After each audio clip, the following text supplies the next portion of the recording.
Minu elu kõige saatuslikum telefonikõne tuli mulle siis, kui minu vend osales Miljonimängus. Me olime kokku leppinud, et kui ta seal mängib ja tal tuleb kas kultuuri või religioonialane küsimus, millele ta kas vastata ei oska või vajaks vastamisel abi, siis ta helistab mulle. See konkreetne päev oli päris paha päev minule telefonivalves olla, sest pidin kella 3 minema ise teisele telesalvestusele ja seega ka telefoni välja lülitama. Ja ei loota, et see kõne tuleb varem. Hommikul luges veel õde sõnad peale, et pane telefon sellisesse taskusse, kus sa selle kohe kiiresti kätte saad, varu aega linna minnes ja ära mine linnas maa alla, sest seal ei ole levi ja siis sa ei kuule ka, kui helistatakse. Eks ma olin ise ka mures, aga siiski lootsin, et kõik läheb hästi ja asusingi teele. Tänavad olid inimtühjad ja kõnnin järsku vaatan, maas vedeleb verine mees. Mõtlesin, no selge, siia see nüüd kõik lõpeb. Ei tule mingit Hannes Võrno kõnet. Ma pean ise helistama kiirabisse ja jääma selle mehega tegelema.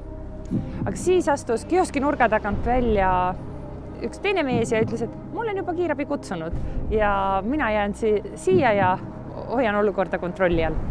Sain minna trammi peale. Jõudsin linna. Jõudsin Kunstiakadeemia peatusse, siis oli see hoone veel alles. Telefoni ei helisenud ikka veel. Astusin välja tänavale, puhus kohutavalt kõva tuul. Mõtlesin, et lähen ikkagi kiiruga maa alt tunnelist läbi, võidan sellega aega. Ja jõudsingi astuda mõned sammud tunnelis, kui heliseski telefon. Võtan telefoni, vaatan, ongi lauatelefoni number. Ja mõtlesin, kui ma olen nüüd maa all, siis ei ole ju levi, ma ei kuule midagi. Ja kui ma lähen välja, siis on tuul, ma ei kuule ikka midagi. Et mis ma nüüd teen, kuhu ma jooksen? Tulin ikkagi välja ja jooksin kohe seal kõrval asuva Kunstiakadeemia hoone juurde. Samal ajal Hannes Võrno juba rääkis telefonis, et olen Hannes Võrno ja TV3-st ja oleme siin mängus ja kas oled valmis aitama ja juba jõudis selle küsimuse juurde. Ja sellel hetkel, kui mina jõudsin akadeemia peaukseni, siis ta juba küsiski. Esitan siis selle küsimuse. Küsimus on Kreeka mütoloogiast. Kes on Kreeka mütoloogias kaunite kunstide jumal? Ja olin juba valmis vastama ja pea läks täitsa tühjaks.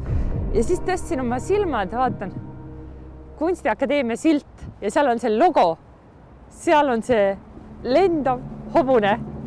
Ja see vastangi siis, et Pegasus. Ja kas on tõesti võimalik, et see üks ja ainus sinna sobiv õige vastus on täpselt mu nina ees?